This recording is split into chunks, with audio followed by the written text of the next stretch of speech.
안녕하세요 여러분. 영유아 발달 오늘 첫 강의고요.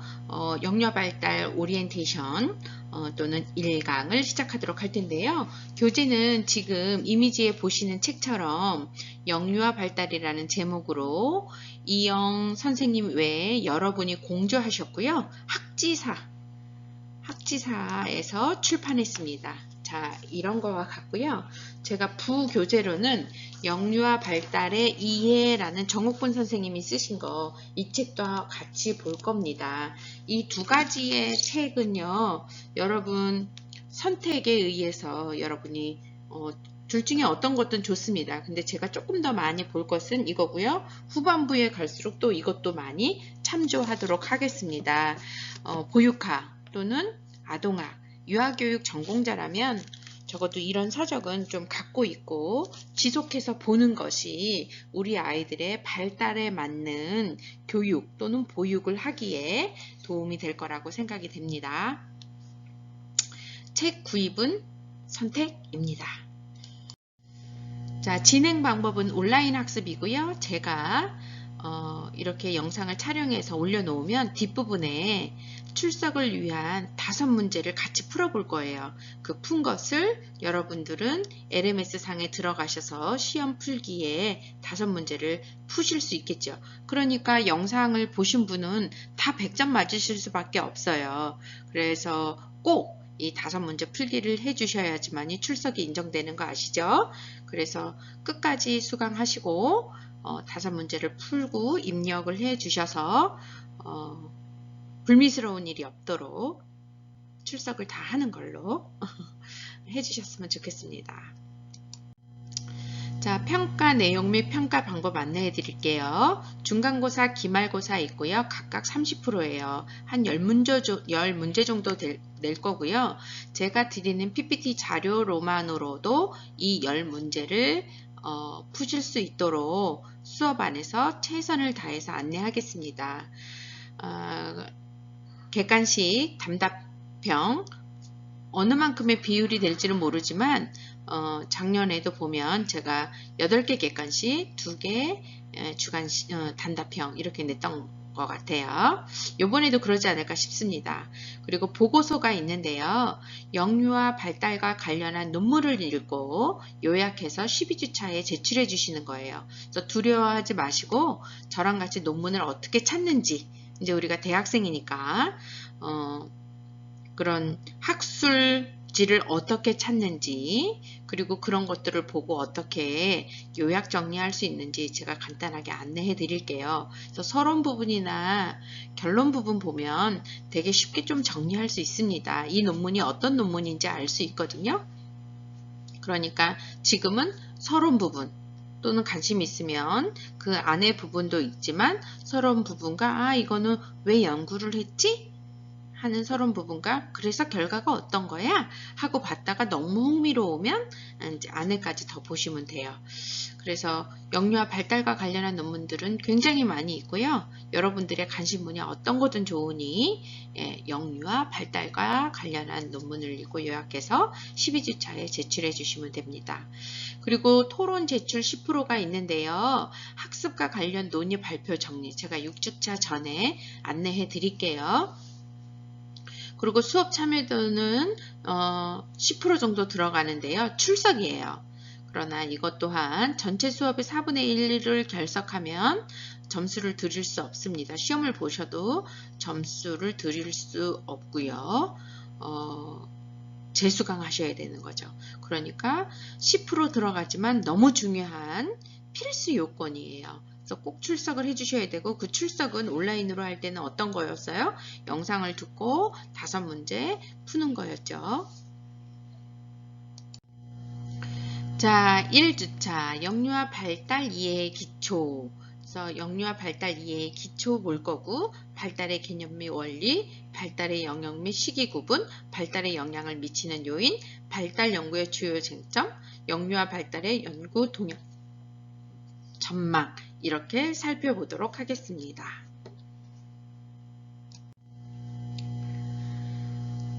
첫 번째로 영유아기 발달의 특성을 보면 먼저 이 과목은요. 인간 발달 과정의 초기에 해당하는 특별한 시기의 발달을 다루는 학문이다. 우리 과목이. 그리고 보편적으로 수정후서부터 6세 이전까지 만 5세까지를 다룬다. 이 시기에 발달을 본다. 영아기는 전생에서 가장 격동적인 발달의 시기이고 극적인 변화가 일어나는 시기이다. 그쵸? 누워있던 아기가 고개를 가누고 몸을 움직이고 앉고 기고 서고 걷고 얼마나 극적인 변화가 많습니까? 자, 유아기는 모든 영역의 발달이 꾸준히 이루어지는 시기예요. 그래서 영유아기는 여러 측면에서 발달적 변화가 이루어지는 시기고 그런 그 변화를 아는 것, 발달을 아는 것 이것을 통해서 우리 아이들을 볼 때 정상적으로 우리 아이들이 발달이 이렇게 이루어지는지 살펴볼 수 있고요. 또 어떻게 해요?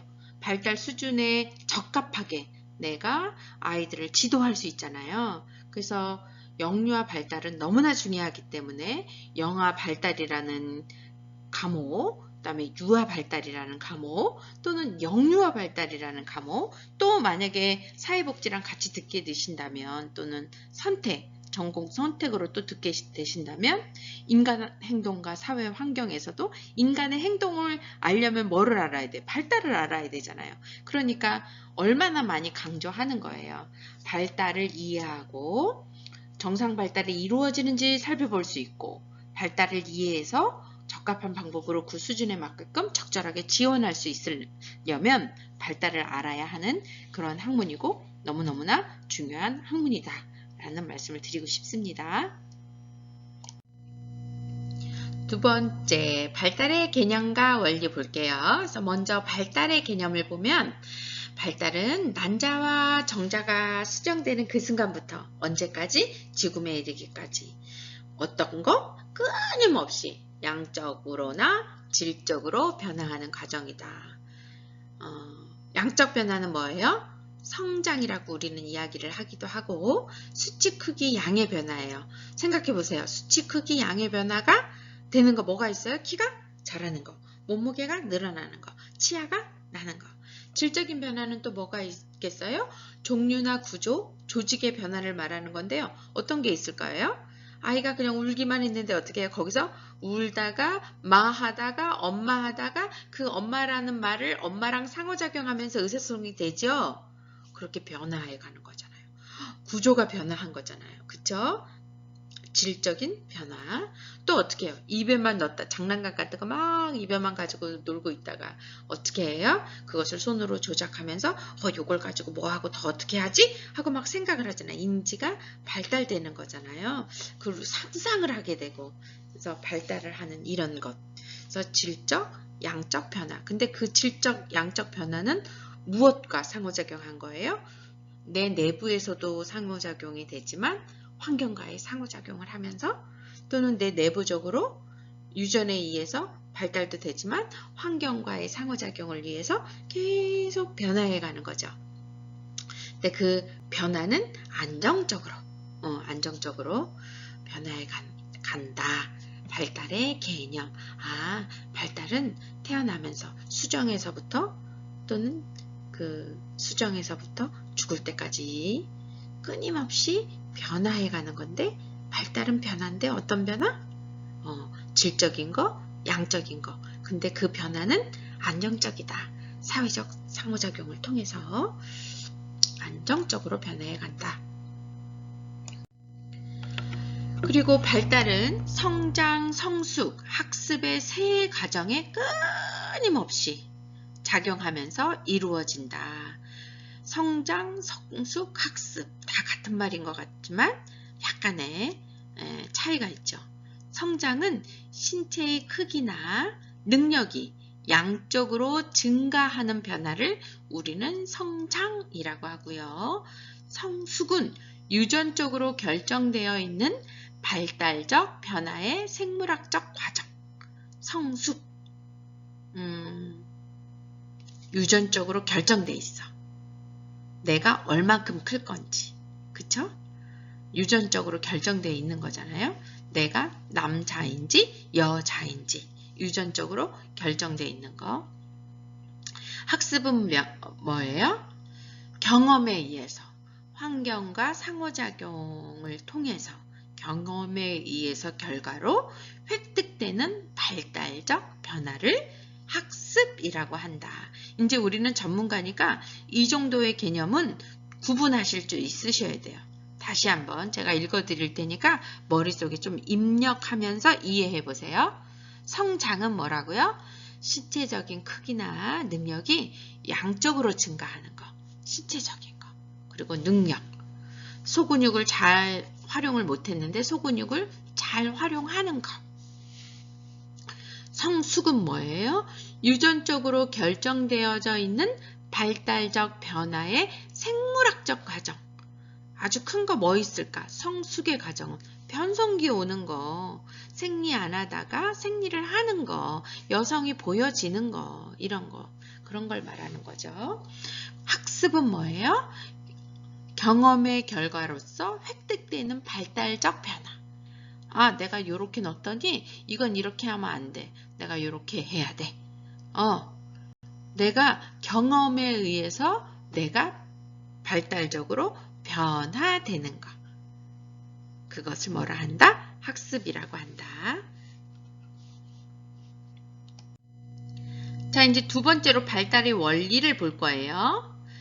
발달의 원리 중은 환경의 영향과 무관한 보편적인 원리. 이 말은 무슨 말이냐면 우리 집 아이든 그 어떤 아이든 한국 아이든 미국 아이든 저 소말리아에 있는 아이든 보편적으로 이러한 원리에 따라서 발달한다라는 거예요. 이러한 원리로. 자, 아이들이 태어나자마자 걸어요? 아니잖아. 미국 아이는 저 소말리아 아이는 태어나자마자 말을 해요? 그러지 않잖아요. 이제 순차적으로 발달을 하잖아요. 어떻게? 머리를 가누고 앉기를 하고 서기를 하고 걷잖아요. 이렇게 순서대로 일정한 발달에는 일정한 그런 순서가 있다. 머리를 가눈 다음에 앉은 다음에 일어서기 연습한 다음에 기고 그 다음에 걷고 이러한 순서가 있다. 두 번째로 발달은 일정한 방향이 있다. 제일 중요해. 방향이 있다는 거. 어떻게? 머리서부터 아래로, 꼬리로. 그래서 머리도 꼬리미 해가지고 머리서부터 발달이 된다. 그래서 두미 방향의 원리. 그 다음에 근원 방향의 원리는 뭐예요? 중심에서부터 어떻게 해요? 바깥으로. 중심에서부터 바깥으로. 그리고 전체에서부터 세분화로.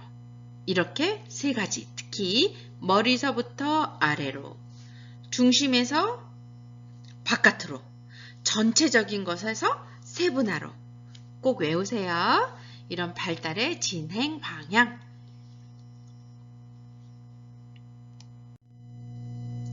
그리고 발달의 원리 이어서 세 번째로는 발달의 속도는 일정하지 않아요. 영유아기를 뭐라 그랬어요? 급속하다라 그랬잖아요. 영유아기만큼, 특히 영아기만큼 살이 찐다라고 생각해 보세요. 영아기만큼 키가 큰다라고 생각해 보세요. 엄청나죠? 그러니까 발달의 속도는 일정하지 않다.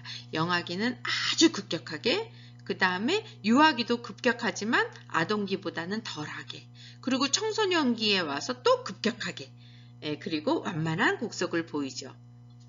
그리고 이제 중년에 와서는 태보도 발달인 거예요. 태행도 발달인 거야. 태보되는 것도 발달, 변화가 되는 거죠. 변화되는 거. 그리고 발달은 분화와 통합 과정을 거치죠. 세분화되고 그 세분화된 것이 통합되어서 전체적으로 이루어지죠. 그리고 발달에는 개인차가 있다. 쌍둥이도 다르다. 그리고 발달의 제 영역, 언어인지 사회, 정서, 뭐 이런 그런 발달의 영역들은 서로 상호작용하고, 그리고 발달은 유전과 환경이 서로 상호작용해서 이루어진다. 그래서 언어 발달이 뒤지면, 한 분야가 뒤지면 인지 발달도 뒤질 경향들이 많아요. 서로 상호작용을 하기 때문에. 근데 이런 게 있어. 눈이 안 보여. 눈이 안 보여서 다른 촉각 부분이 아주 민감하게 발달할 수도는 있어요. 그러나 눈이 안 보여서 잘 인지를 하지 못하면, 더 세밀한 교육을 가지 못하면 다른 부분이 저해될 수도 있고, 또는 그 어떤 한 부분이 더 예민해서, 촉각 같은 게 예민해서 그 점자를, 우리가 눈을 보이게 되면 점자를 익히는 게 어렵지만, 오히려 눈이 안 보임으로써 촉각이 더 예민해져서 점자를 익히기에 더 용이할 수 있는 거잖아요. 그렇게 서로 상호작용한다.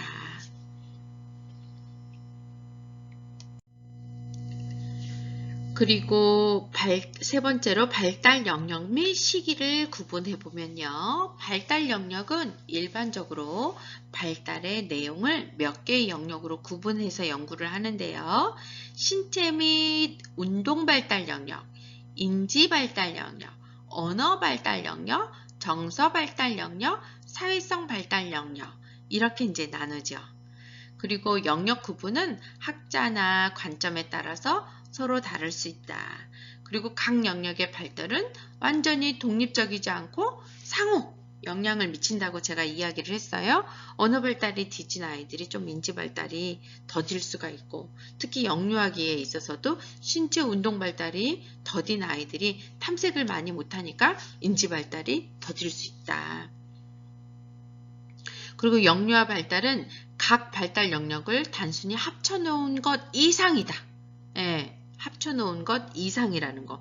그 효과가 언어 발달이 인지 발달과 또는 사회 정서 발달과 그 폭발적으로, 그 이상으로, 이 각각 영역은 그 인간을 구성할 때 그 조합성은 대단하다.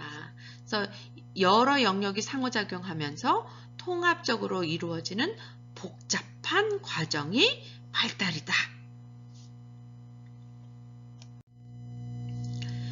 그래서 발달 영역을 보면 아까 말씀드린 대로 신체 운동 발달 영역, 인지 발달 영역, 언어 발달 영역, 정서 발달 영역, 사회성 발달 영역, 각각이 모두가 상호작용하고 서로 영향을 주고받는다. 그리고 그 시너지는 그냥 이렇게 뭉쳐놓은 것 그 이상이다.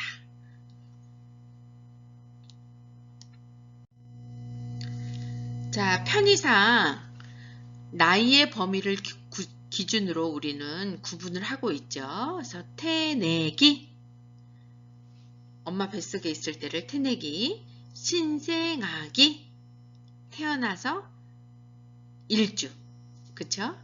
그리고 영아기, 영아기는 우리의 유아교육의 입장에서는, 보육학의 입장에서는 0에서 몇 세? 2세. 그리고 만 3세서부터 유아기죠. 그리고 아동기, 초등학교 시기를 우리는 아동기, 청소년기, 성인 전기, 성인 중기, 노년기, 이렇게 나이에 따라서 나눕니다. 그래서 발달의 시기 구분과 명명에는 큰 의미를 두지 않아요. 우리 유아교육은. 그래서 발달 이론가들의 관심은 특정 영역의 발달이 왜, 그리고 어떻게 일어나는지, 왜 이 영역에서 이 발달이 어떻게 일어나고 왜 일어나는지, 거기에 관심이 있어요. 그런 관심을 우리가 이론가들을 통해서 배울 거예요. 그리고 그 시기나 과정에서 개인마다 차이가 있는 이유는 무엇이지? 환경인가? 환경의 영향이 더 큰 건가? 아니면 유전의 영향이 더 큰 건가? 여기는 그런 것들은 지금도 싸우고 있어요. 환경의 영향이 더 크다? 유전의 영향이 더 크다? 아니야, 둘 다 상호작용한다. 등, 예, 이렇게 우리가 발달 이론가들이 그런 것들을 계속 연구하고 있는 거죠. 자, 네 번째로 발달에 영향을 미치는 요인을 볼 건데요. 여러분은 발달에 유전이 많이 더 요인인 것 같아요? 환경이 더 요인인 것 같아요? 어떻게 생각하세요? 예. 먼저 그러면 유전적 요인이 발달에 더 영향을 미친다, 결정적이다 라고 하는 학자를 볼게요. 그래서 타고난 유전적 기초나 생물학적 기초가 발달을 결정한다고 보는 입장. 18세기 철학자 루소. 타고난 본성이야. 본성대로 크는 거야. 그러니까 고치려 하지 마. 그냥 자연스럽게 크도록 놔둬. 누구? 루소. 20세기 성숙이론가 게젤. 잠재적 성장 모형. 잠재적 성장 모형이라는 말은 뭐예요? 똑같은 말이야.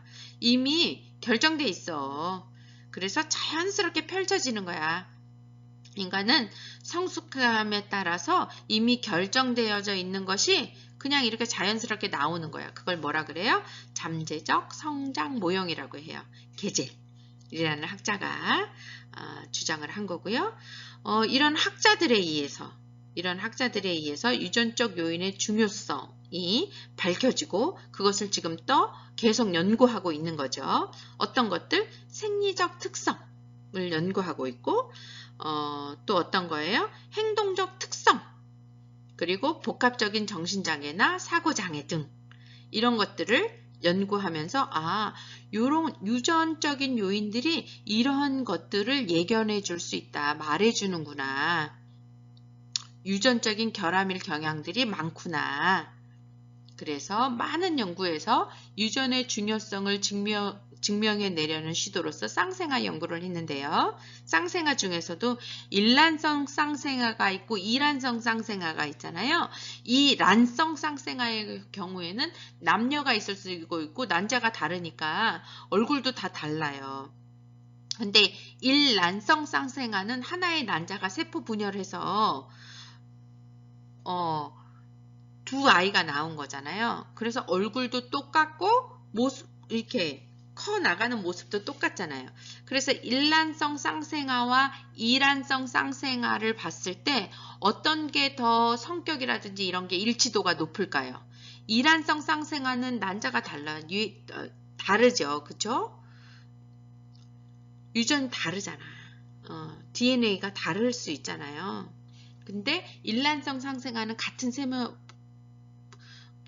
분열을 해서 만들어진 거니까 태어난 아이니까 더 일치도가 높다. 그런 것을 볼 때 성격이라든지 이런 거 얼굴의 모습도 똑같고 일치도가 높지 않냐.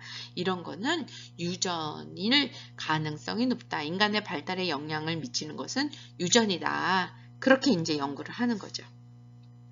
그리고 유전적인 소인, 그리고 특정한 환경적인 스트레스가 병으로 반응하는 거다.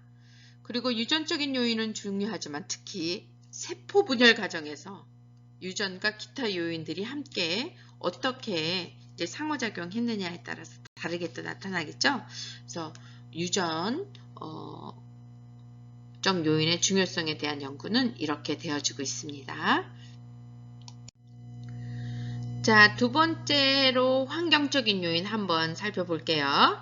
환경의 중요성을 강조하는 거죠. 그래서 생물학적 환경 요인과 사회적 환경 요인이 발달에 더 중요한 영향을 미친다. 유전을 갖고 태어났어도 이 생물학적 환경 요인 또는 사회적 환경 요인이 어떠냐에 따라서 너무나 다르다. 그러니까 오히려 발달에는 이러한 환경적인 요인이 더 중요하다라고 보는 입장은 17세기 경험주의 철학자 로크 백지설. 뭐냐면 아이는 태어나면 하얀 백지와 같아.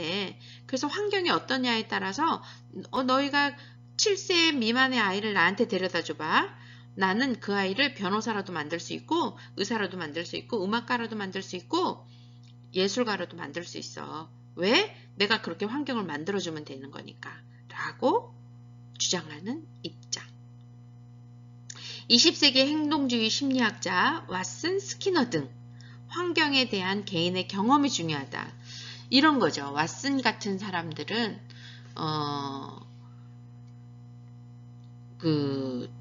토끼를 보여줄 때 아이를 실험한 거예요. 토끼를 보여줄 때 토끼가 아이한테 무서울까요?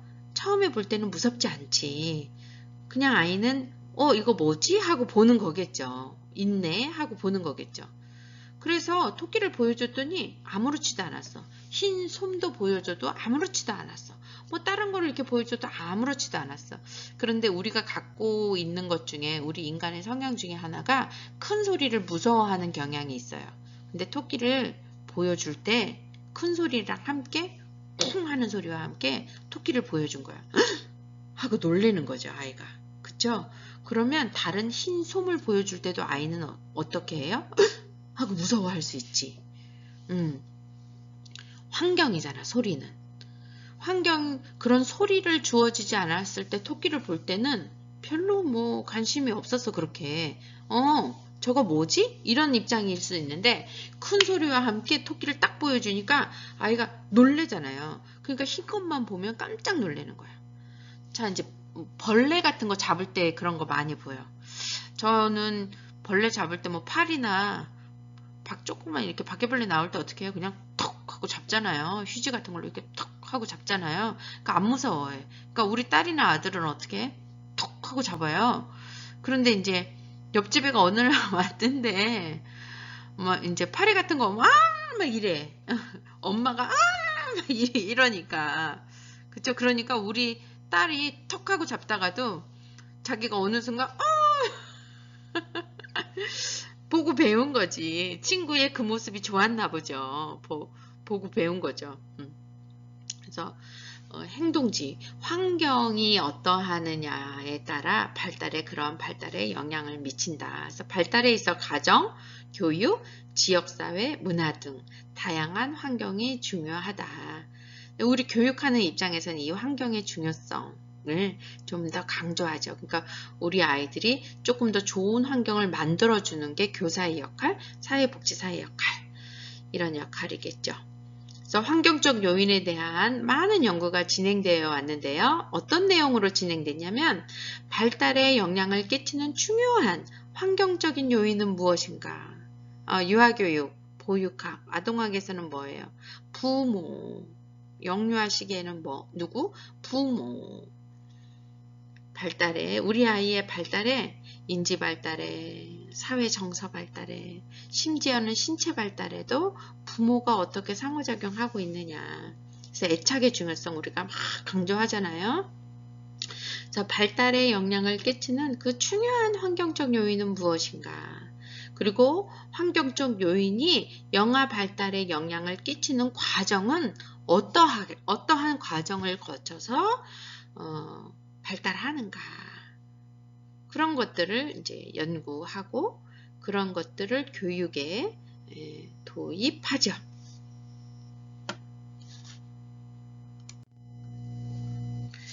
그리고 영유아 발달에 영향을 미치는 이제 환경적 요인으로서 연구를 통해서 얻어진 결과는 가족, 그리고 사회 경제적 지위, 문화, 그리고 역사적 맥락, 이렇게 크게 4가지로 볼 수 있는데요. 먼저 가족. 인간관계에서 가장 중요한 상호 의존적 관계를 경험하는 생태학적 체계다. 그래서 가족의 교육과 양육 기능이 약화되어 이를 점차 사회에서 분담하는 방향으로 변화하고는 있어요. 그러나 엄마가 줘야 하는, 아빠가 줘야 하는, 가정에서 받아야 하는 그러한 1차적인 그런 생태학적인 체계, 가정이라는 거, 그리고 보육시설, 그리고 지역사회, 우리나라, 이렇게 생태학적인 체계에 있잖아요. 점진적으로 영향을 미치더라. 그러나 1차적인 것, 가족.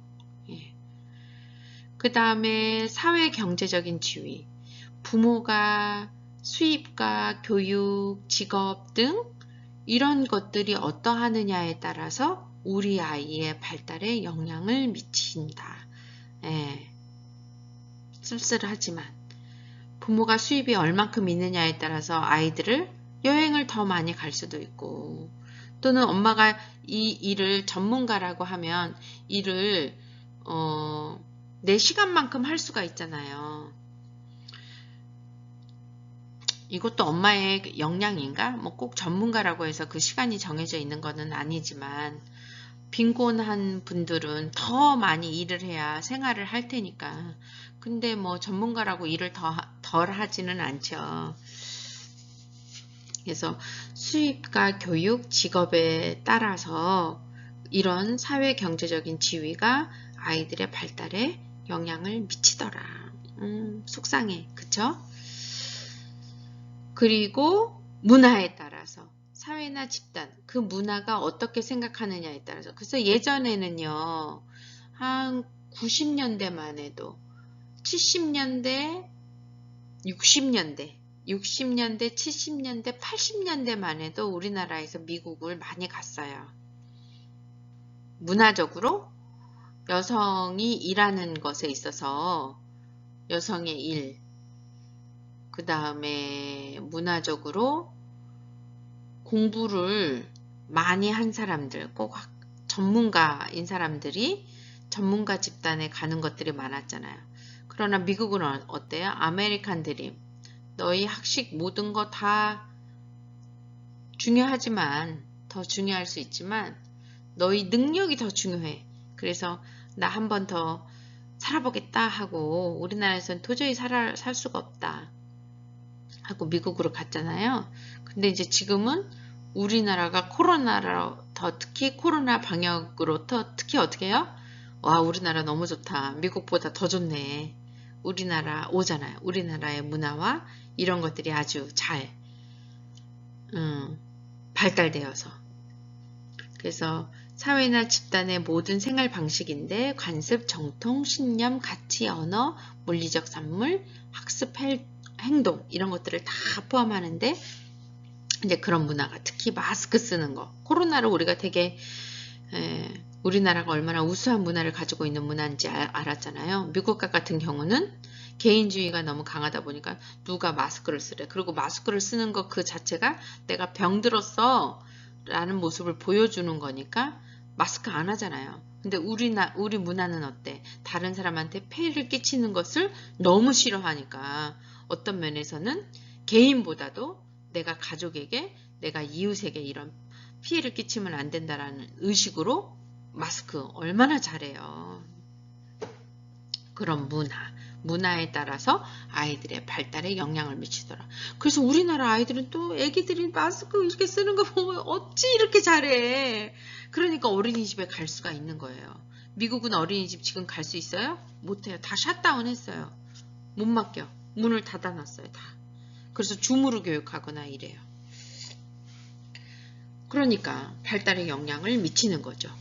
그리고 역사적 맥락이 어떠하느냐. 시간과 장소에 따른 특정한 경험. 여러분이 언제 태어났느냐에 따라서 여러분들이 조선시에 태어났었어. 이런 교육을 받을 수 가능하지 않았죠.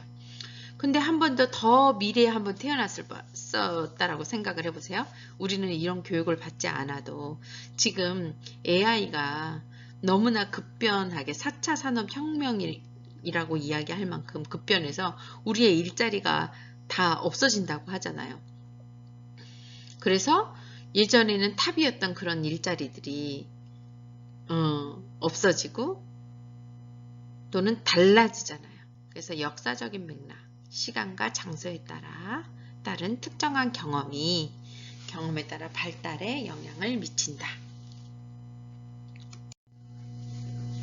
그래서 세 번째로 유전과 환경 간의 상호작용이다 라고 하는 입장. 이 둘 다 어떤 거 하나 유전만으로도 환경만으로도 아니고 이 둘 간의 상호작용이다. 그래서 유전과 환경이 어떻게 상호작용하는지를 연구하는 거죠. 첫 번째로는 반응 범위 개념의 해석. 사람마다 유전적으로 타고난 환경에 대한 독특한 반응의 범위가 있다는 거, 그리고 같은 환경 변화에 대해 개인의 유전적 소양에 따라 반응의 범위가 달라질 수 있다. 반응 범위의 개념이 그래서 뭐냐면 환경이 어떠냐에 따라 좋은 환경을 주어서 어떤 아이는 지능이 막 높아질 수도 있고 어떤 아이는 어느 정도 범위만큼은 지능이 올라가지만 더 이상 안 올라갈 수도 있다. 이렇게 반응 범위가 다를 수 있는 거예요. 똑같은 환경이지만 그 환경 안에서 어떤 아이는 자기가 유전적으로 타고난 그런 독특한 그런 반응 범위가 있어서 더 많이 성장하는 아이, 조금 그 반응 범위가 적은 아이, 이렇게 그 반응의 범위, 개인마다 반응의 범위가 다를 수 있다. 그런데 이후에 가서 어렸을 때 더 반응의 범위가 훅 올라가는 아이들, 조금 더 커서 이런 거 있잖아요. 늦댄다 이런 거.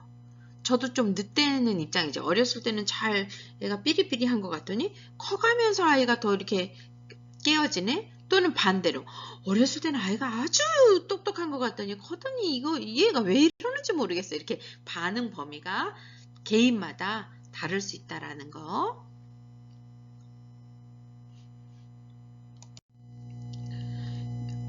두 번째로 경로와 개념의 해석인데요. 유전이 어떤 특성의 발달을 한두 가지 결과로 억제시키는 경향이 있다. 아이고 말 어려운데 이런 거야. 예를 들자면 아이가 목을 가는 다음에 몸통을 움직인 다음에 앉은 다음에 그 다음에 서고 걷잖아. 이거 경로화되어 있다. 발달이 이렇게 억제되어 있죠. 이거 바꿀 수 있어요? 못 바꿔. 경로화되어져 있다라는 거. 경로화. 그리고 상관성 개념의 해석이라는 것은 유전과 환경은 서로 상관되어 있어서 유전인자가 어떤 환경에 노출될지 영향을 받는다. 그리고 유전과 환경과의 상관성 개념은 양방적인 관계이기 때문에 영유아, 특히 영유아 아이들은 불리한 조건, 열악한 그런 환경에 처해지지 않도록 보호되어야 되겠죠. 이 유전과 환경 간의 상호작용의 입장에서 보면. 그래서 잠재력을 최대한 발휘할 수 있는 최적의 환경 조건을 제공받아야 한다. 그래서 보육시설을 그렇게 평가 인증제, 평가제로 자꾸 들여다보는 이유는 뭐냐? 최적의 환경을 만들고 있느냐? 국가 수준에서 이만큼은 올려놔야 된다. 더 잘하시는 분들도 있지만 국가 수준에서 이만큼 해야 된다라는 것들이 이런 이유에서도 그런 거죠. 다섯 번째로 발달 연구의 주요 쟁점을 볼게요. 첫 번째로 연속성과 불연속성. 근데 이제 연속성 먼저 보면 발달의 개념과 본질에 대한 입장에 따라 발달의 연속성 여부는 이제 다른데, 예를 들자면 발달을 연속적인 변화의 과정으로 보는 입장. 이런 입장은 아이들은 성인과 다를 바 없어. 그냥 연속적으로 행동과 능력 면에서 이렇게 성인과 덜 성숙했을 뿐이야. 연속적으로 계속 발달하는 거야. 특정한 시기가 있는 게 아니라 이렇게 성인과 다르지 않아. 그냥 덜 성숙했을 뿐이야. 복합 정도에서만 차이가 있을 뿐이지 지속적으로 발달을 하는 거다 라고 보는 입장이죠. 그래서 발달 과정에서의 변화는 종류가 아니라 정도의 변화, 종류의 변화, 발달은 종류라는 게 아니라, 예를 들자면 이런 거는 우리는 종류로 보는 경우일 수도 있지. 영아기에만 발달 과업, 영아기에 발달 과업이 있어. 그리고 아동기에 발달 과업이 있어. 그래서 영아기에 발달 과업은 신뢰야. 근데 여기 그 연속성의 입장에 있어서는 아니야, 그건 다른 거 아니고 그냥 다 어른도 신뢰가 중요한데 그냥 이게 그 양이 조금씩 늘어나는 거야. 아이들한테 다 있어. 이런 입장인 거예요. 인지의 개념도 그런 입장으로 보는 거예요. 아이들은 다 알아. 이 시기에 모르는 게 아니라 더 쉽게 분절해서 주면 알 수 있어 라고까지 가는 거죠. 라고까지. 그런데 불연속성이라고 보는 건 뭐예요? 아니야. 발달은 그 시기가 있어. 폭발적으로 일어나는 시기가 있어. 그 시기에 폭발적으로 일어나. 특히 영아기에는 그 애착이 너무 중요해. 그거에 발달을 해. 그리고 유아기에 있어서는 자기 자율성, 주도성, 이게 너무 이런 것들이 발달해. 그러니까 불연속적으로 불연속적으로. 첫 번째는 연속적으로는 지속적인 과정이야. 아니야. 갑자기 와. 사춘기. 애기였을 때도 사춘기 있어. 이게 아니고 사춘기가 또 그 시기에 오잖아. 불연속적이야. 그러니까 발달은 불연속적이라고 보는 것은 질적으로 다른 종류로의 변화, 발달 과정을 단계로 구분한 거죠. 그래서 영아기, 유아기, 감각 운동기, 전 조작기, 구체적 조작기 이렇게 어떤 그 단계가 있다라고 보는 입장인 거예요. 세상에 대해 이해하고 반응하는 방식에 있어서 유아와 성인은 완전히 그러니까 다른 특성을 가지고 있는 거라고 보는 입장이에요. 그래서 그 시기에 발달해야 된다. 발달 과업이라는 말로 이제 우리는 표현을 하죠. 그 시기에 발달 과업이 있고 그 시기마다 발달 과업이 있다. 그래서 발달을 불연속적이라고 보는 입장. 그래서 여러분은 발달은 연속적인 것 같아요? 불연속적인 것 같아요? 발달은 연속적인 변화일 수도 있고 불연속적인 변화일 수도 있다. 어떤 부분은 연속적이고 어떤 부분은 불연속적이고 어떤 부분은 중첩되어 있고 인 거죠. 그래서 어떤 발달적 변화 과정에 관심을 가지는가에 따라서 적절히 이제 이해해야 되는데 우리의 표를 한번 봅시다. 자, 발달이 연속적인 입장이라고 생각하는 것은 이렇게 양이 적은 거지. 점점 양이 늘어나는 것처럼 연속적인 거다. 아니야. 발달은 좀 이렇게 쉬어가면서 중첩되는 부분들이 있어. 이렇게 나선형적으로 라고 보는 입장. 아니야. 발달은 영아기에만 있을 영아기는 영아기의 발달 가업이 있고 유아기에 가서 알 수 있는 나타나는 그런 불연속적으로 이 시기에만 나타나는 발달 과업이 있어. 단계별로 보는 거. 쉽게 얘기하자면 피아제 인지 발달 같은 거를 예를 들 수 있어요. 그리고 두 번째 주요 쟁점, 발달 연구에 있어서 두 번째 주요 쟁점은 발달적 경로의 변화. 그래서 발달의 과정에 대한 논쟁점인데요. 한 가지 경로가 있다. 다양한 경로가 있다. 발달에는 한 가지 경로만 있는 거야? 아니야. 다양한 경로가 있어. 그래서 특히 한 가지 경로로 보는 단계 이론가들의 가정은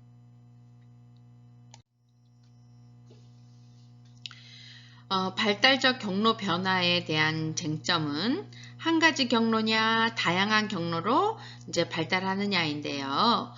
단계 이론가들의 가정에서 보면 모든 인간은 어디에 살든지 같은 발달적 계열을 거칠 것이다. 이 말은 무슨 말이냐면 아프리카 아이나 우리 아이나 감각 운동기, 전 조작기, 구체적 조작기, 형식적 조작기 이렇게 발달을 거친다. 그래서 다 같다. 라는 거죠. 그래서 그 공통점 그런 것들의 요인을 찾아내고자 하는 것이 이제 한 가지 경로 단계 이론가들의 입장인 거죠. 그래서 감각 운동기야 이 시기는 감각이 아프리카 아이나 우리 아이나 감각 운동기로 세상을 배워가. 전 조작기, 구체적 조작기, 형식적 조작기. 그래서 그 요인을 찾아서 이름을 명명한 거죠. 근데 또 완전히 다른 문화적 맥락에서 성장하는 아동들을 보면 예를 들자면 이런 거 있어. 도심지에 사는 아이들과 저 산골에 사는 아이들이 사회적 환경이 다르잖아요. 사회적 환경이 다르기 때문에 오히려 도심지에서 다양한 사람들을 보는 아이들은 낯선 사람에 대해서 이렇게 경계하지 않아. 근데 저도 어디를 그러니까 아주 산골 아프리카 이 정도 다른 외지인들을 보지 못한 그런 아프리카에서의 다른 사람을 보면 어떻겠어요? 자기 피부 색깔과 다른 사람을 보면 너무 놀랍고 신기할 수 있잖아요. 그러나 도심지에서 다양한 색깔을 보고 큰 아이들은 다양한 색깔의 사람들을 이상하게 생각할 거지 않죠. 그냥 다 사람이라고 생각하죠. 그런 것처럼 그렇게 아이들의 그 경로가 다양한 경로를 통해서 사회, 문화적 또는 생물학적 이런 것들과의 상하작용에서 다양한 경로로 발달이 다를 거야. 아니야. 아프리카 아이든 한국 아이든 발달에는 어떤 공통적인 요인이 있어. 이 시기는 감각 운동기야. 전 저작기야. 구체적 이런 발달을 밟어. 아니야.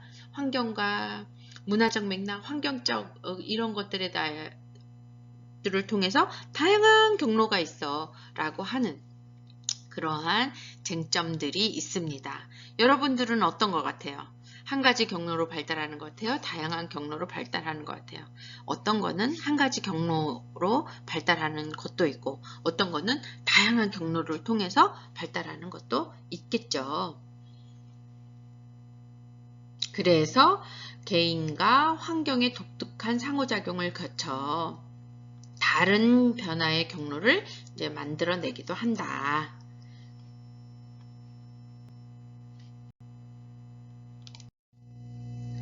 그래서 발달적 경로의 변화에서 특히 역동적 체계 이론이 지금 현대 연구자들이 많이 연구하고 있는 건데요. 여기 그림과 같이 발달 과정이 다양한 방향을 가지를 거쳐 이제 망처럼 경로를 만들어 간다고 보는 입장인데 영아기 때, 아동기 때, 성인기 때 이렇게 점차적으로 커가면서 물리적, 사회적 세계에서 보이는 기본적 규칙성이 발달의 보편적 기초 경로를 이렇게 만들어주고 그 밖에 생물학적 기초나 생활 환경에 따라 특정 능력에서 개인차를 이제 만들어 낸다라는 입장인데요. 쉬운 말로 하면 이렇게 아이들은 단계적으로 발달을 하게 되지만 신체, 인지, 사회 정서 그 어떠한 문화와 세계에 사느냐에 따라서 그것과 어떻게 상호작용하느냐에 따라서 그리고 그러한 것들이 또 다양한 가지를 뻗으면서 어디와 연결되느냐에 따라서 개인차를 만들어내고 있다. 이 그림은 그러한 그림이에요. 특히 지금은 문화적 맥락에 좀 집중을 더 많이 하죠. 그래서 문화적 맥락에 따른 발달의 경로의 다양성에 대해서 더욱 이제 관심이 높아지고 연속적이든 또는 하나의 경로로 만들어지든 다양한 방향의 그러한 섬유망을 거쳐서 이제 만들어진다. 이런 것을 역동적 체계 이론. 아이들이 발달 단계에 따라서도 또는 주변 환경에 따라서도 그리고 그런 것들이 어떻게 조직망으로 환경과 또 상호작용하느냐에 따라서도 발달에는 영향을 미친다. 그래서 역동적 체계 이론까지 살펴봤습니다.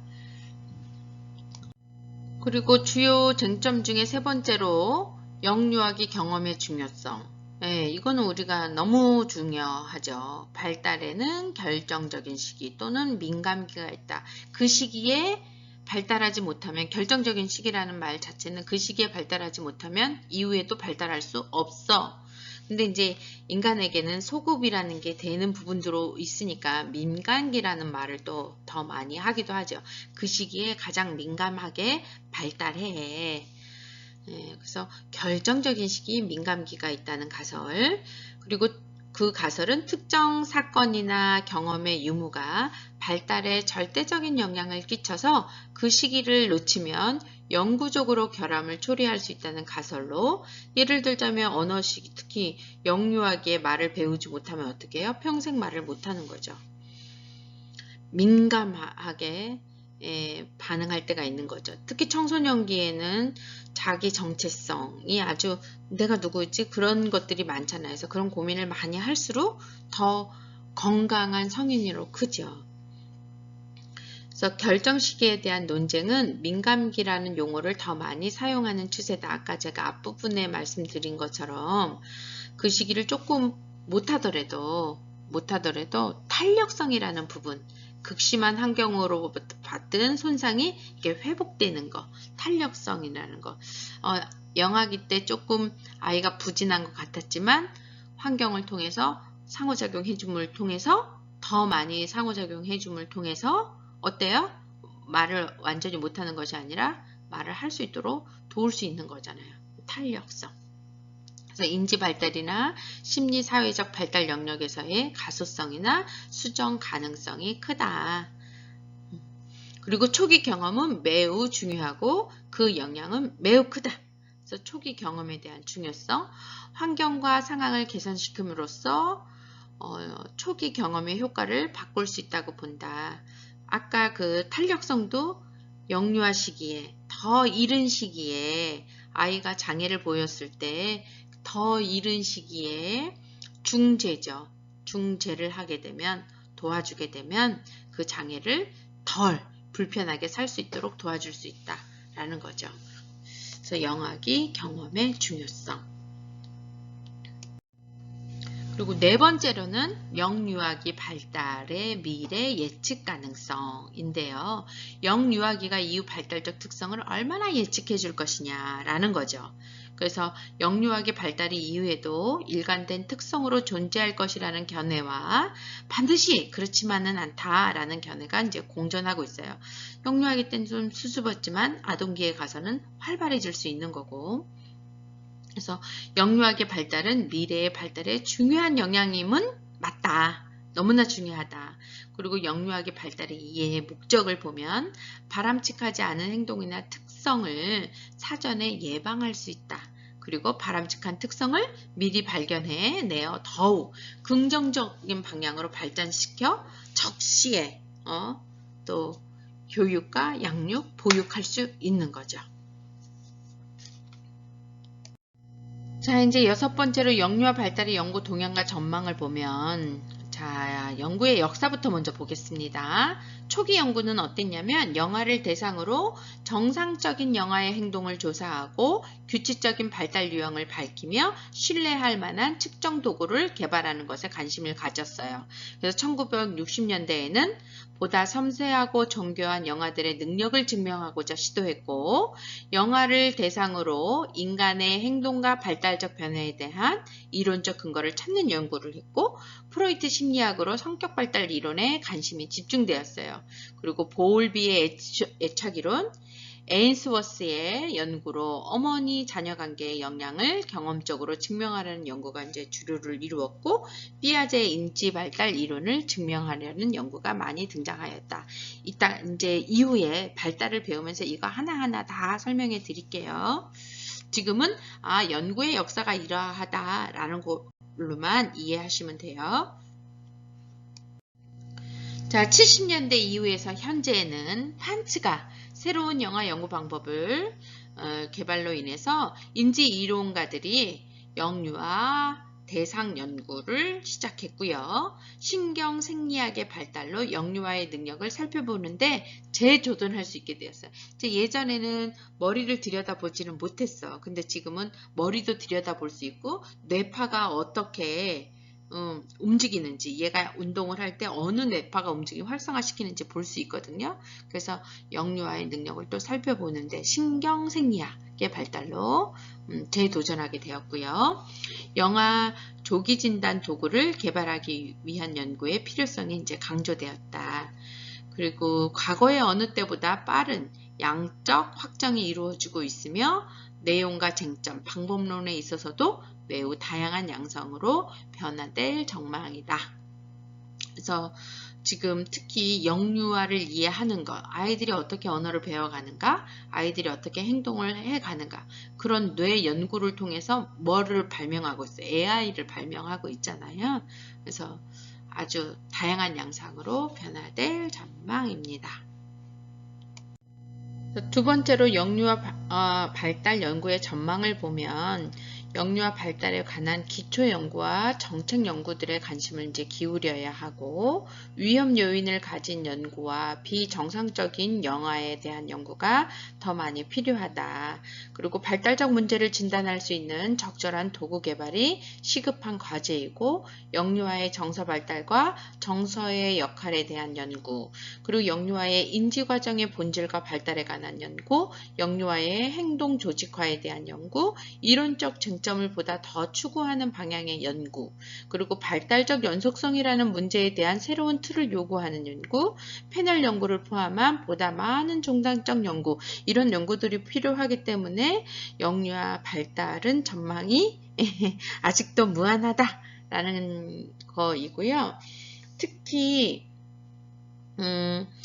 아이를, 특히 우리나라의 경우에는 이거 외에도 아이 개인의 뿐만이 아니라 아이 자체, 어떻게 하면 출산율을 높일 것인가에 대한 연구가 지금 너무나 많이 필요하답니다. 그래서 온 나라가 또는 선진국들 중에 많은 나라들이 젊은 청년들이 결혼을 안 하고 결혼을 늦추거나 아이를 낳지 않아서 인구가 감소하죠. 전체적으로 볼 때는, 지구 전체적으로 볼 때는 인구가 정말 증가하고 있지만 그 몇몇 선진국들은, 우리나라 특히 아이를 낳지 않아서 온 나라가 정말 비상이죠. 어떻게 하면 아기를 낳을 것인가. 그래서 특히 영유아에 관련되어서는 전망이 높다, 많다 라고 말씀드릴 수 있어요. 그래서 전공 잘하셨다라고 이야기하고 싶어요. 그리고 앞으로도 지속적으로 계속 공부하셨으면 좋겠습니다. 자, 이것으로 1장은 마치고요. 그 1장의 내용들은 앞으로 배울 내용들의 간략간략한 것들을 요약했다라고 생각하시면 돼요. 그래서 그냥 부담 없이 들으셨으면 좋겠고, 그래서 퀴즈 5문제 풀어야지만 그거 입력하셔야 돼요. 작성하셔야 돼요. 작성해야지만이 출석으로 인정된다라는 거 이해하시고, 첫 번째 문제, 본 감형망은 무엇인가요? 너무 쉬워. 그쵸? 영유아 발달. 두 번째, 발달에 대한 설명 중 틀린 것은 두미 방향으로 발달한다. 두미. 근원 방향으로 발달한다. 네. 중심에서, 가까운 중심에서 바깥으로. 그쵸? 사지 쪽으로. 전체에서 세분화로 발달한다. 그쵸? 전체적인 것에서 소근육으로. 그 다음에 발달의 속도는 일정하다. 뭐 이거 조금 이상하네요. 그쵸? 발달의 방향은 일정하지 않다. 그 다음에 세 번째, 발달에 영향을 미치는 요인 중 유전적인 요인에 대한 설명이 아닌 것은 대표적인 학자는 로크이다. 유전적인 거. 로크? 로크인가요? 타고난 본성의 힘으로 발달된다. 계절의 잠재적 성장 모형에 속한다. 타고난 그 입력된 대로 그냥 자연스럽게 나오는 거야. 쌍생아 연구 방법을 이용해 입증하였다. 그쵸? 일란성 쌍생아느냐, 이란성 쌍생아느냐에 따라서 일치도가 다르더라. 이란성 쌍생아보다 일란성 쌍생아가 일치도가 더 높더라. 그거는 유전의 가능성이 높다라는 거잖아요. 그럼 답은 뭘까요? 그쵸? 1번이죠. 루소인 거죠. 퀴즈 네 번째, 발달 과정을 연속적인 변화의 과정으로 보는 입장에 대한 설명으로 맞는 것은 발달은 연속적인 양적 변화의 과정이다? 발달은 단계로 구분짓는다? 이거는 불연속적인 거죠. 발달은 질적으로 다른 특성을 가진다? 질적으로 다른 거 아니지. 양적은 다 똑같은데 양이 적은 거잖아요. 양이 적은 거지 다른 특성을 갖지 않죠. 그러니까 발달은 어느 순간 재구성화한다? 아니죠. 이렇게 연속적으로 이렇게 점점 늘어나는 거지 재구성화하는 것이 아니죠. 그러니까 어떤 거예요? 답은 1번. 발달은 연속적인 양적인 변화의 과정이다. 양이 달라지는 것이다. 라고 보는 입장이 연속적인 변화 과정으로 보는 거죠.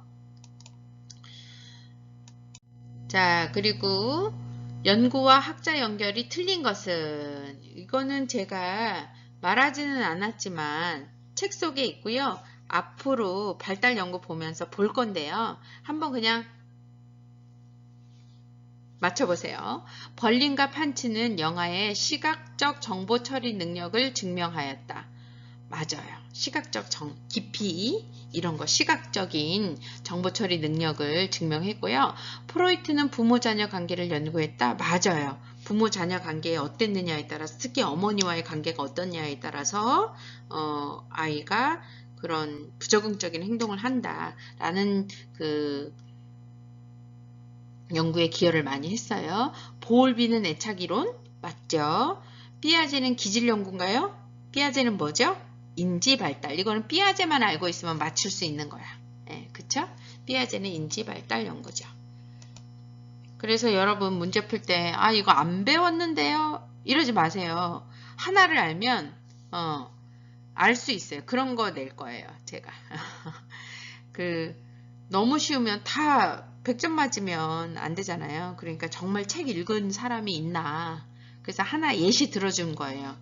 근데 이렇게 내가 언급하지 않은 것은 안 나와요. 근데 앞으로 다 언급할 거기 때문에 제가 지금 1장에 넣었지만 언급하지 않은 거는 안 나옵니다. 언급한 것만 나오는데 책을 본 사람이 맞힐 수 있는 문제 한 문제나 두 문제 정도.